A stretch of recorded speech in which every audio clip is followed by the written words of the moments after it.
மா மதியழகன், இணை பேராசிரியர், வரலாற்றுத்துறை, அரசு கலைக்கல்லூரி, உடுமலைப்பேட்டை.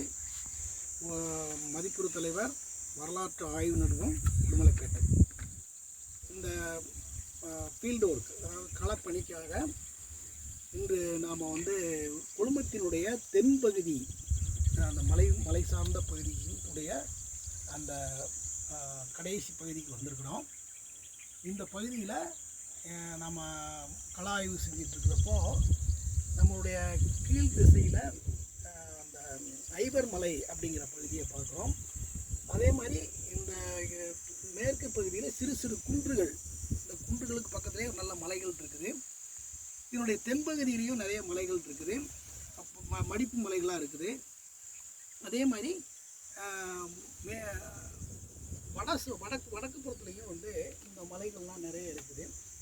இந்த மடிப்பு மலைகளுக்கு இடையில் சமவெளி பகுதிகள் காணப்படுது. அதாவது இது என்னுடைய கணிப்பில் என்ன நான் பார்க்குறேன் அப்படின்னா, இங்கே ஆரம்ப காலத்தில் கற்காலங்களில் இருந்து வாழ்ந்த மக்கள் இங்கே ஆடு மாடுகளை மேய்த்து இங்கே வசித்திருக்க வேண்டும் அப்படிங்கிறது என்னுடைய கணிப்பு.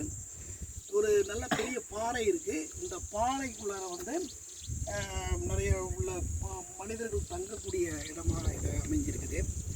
ஆனால் இந்த ஆடு மாடுகள் மேய்க்கக்கூடிய அந்த ஆயர்கள் இந்த பகுதியில், அதை சங்க இலக்கியத்தில் குறிப்பாக பதிற்று பத்தில் பசவர்கள் அப்படின்னு சொல்கிறாங்க. அந்த பசவருங்கிற வார்த்தை பதிற்று பத்தில் வருது.